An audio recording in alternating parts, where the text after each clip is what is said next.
Avvalambor assalomu alaykum. Bugungi mavzuyim siz o'ylayotgan inson, ya'ni aqlingizdagi kishi nimani o'ylamoqda va nimalarni his qilyapti, shu haqida mavzu ko'ramiz. Avval o'zingizni, keyin aqlingizdagi insonni tasavvur qiling. Men kartalarimizni aralashtirishni boshlayman.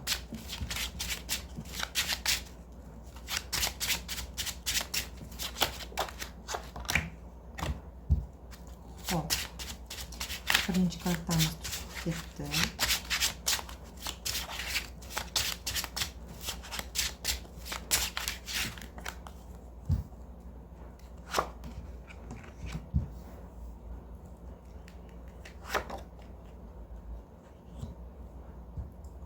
Xo'p, bu kartalarimizda nima deyapti? Aqlingizdagi inson nimadandir afsuslanib yuribdi. Uni oldida muhim bir qaror borligini hamda xafagarchilik, chuqur bir o'yga tolganini aytmoqda kartalarimizda. Balkim u aqlingizdagi inson oldin shoshqaloqlik qilib, kutilmagan o'zini xarakteri tufayli uzoqlashib ketgan bo'lishi mumkin.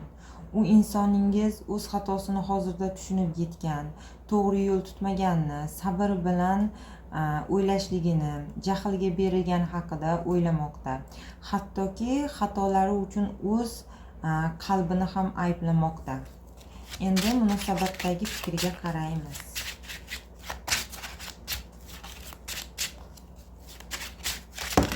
Munosabatdagi fikriga qaraymiz.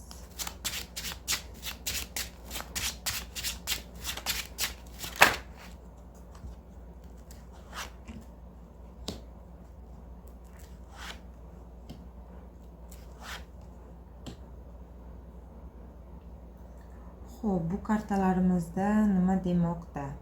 Bu yerda ijobiy energiya ko'rinmoqda. Unda hali ham umid qalbida borligi, u yolg'iz bo'lganidan ko'ra siz bilan o'zini baxtli his qilishi, siz bilan u o'zini ichki muvozanatini topadi.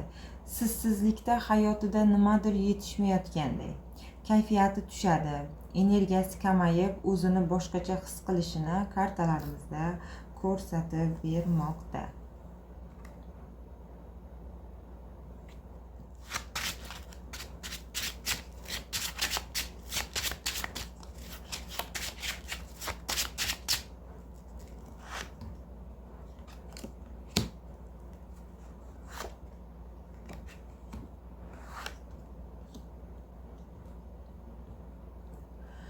Siz unga qiziqish, ilhom beradigan insonsiz. Siz uni hayotida rang olib kirgan quvonchli inson bo'lgansiz. Shu sababdan u o'zini to'liq sizsizlikda his qilyapti. Keyingi kartalarimizda sizda uchrashuv yoki muloqot borlik energiyasi bor. U siz bilan gaplashishni, yaqin vaqt ichida siz bilan qanaqadir uchrashishni xohlayapti. Chunki uning ichida sizni yo'qotib qo'yish, afsus, qo'rquv bor.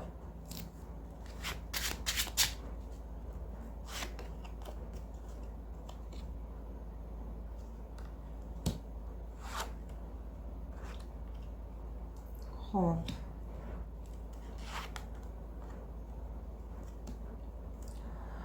Kartalar yana shuni aytmoqdaki, u siz tomon kelishini, qanday yo'l tutishni bilmayapti. Agar siz bilan gaplashsa yoki uchrashsa, sizni xafa qilgan, kuttirgani uchun yaxshi xabarlar aytishini aytmoqda.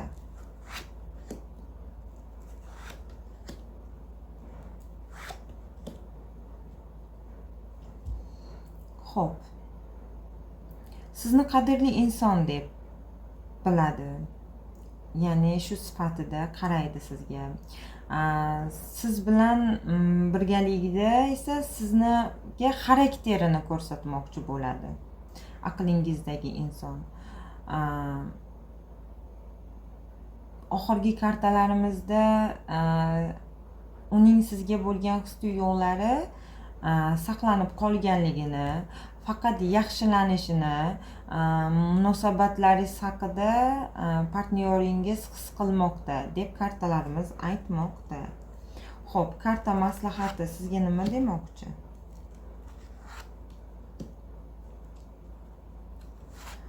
Karta maslahati sizga nima demoqchi? Karta sizlarga maslahati: shoshqaloq bo'lmasligingizni, hamma narsani nazorat qilmasligingiz, vaqt o'zini o'rniga, hukmiga qo'yib qo'yishingizni, ya'ni agar qalbingizda haqiqatdan ham aqlingizdagi insonni yaxshi ko'rayotgan bo'lsangiz, xafagarchiliklarni qo'yib yuborishingizni aytmoqda va o'zingizni qadrlashingizni unutmasligingiz, hozirgi energiyangizni faqat o'zingizga qaratishingiz, ichki xotirjamligingizni saqlang va qalbingizdagi ishonch bilan oldinga yurishingizni kartalarimiz aytmoqda.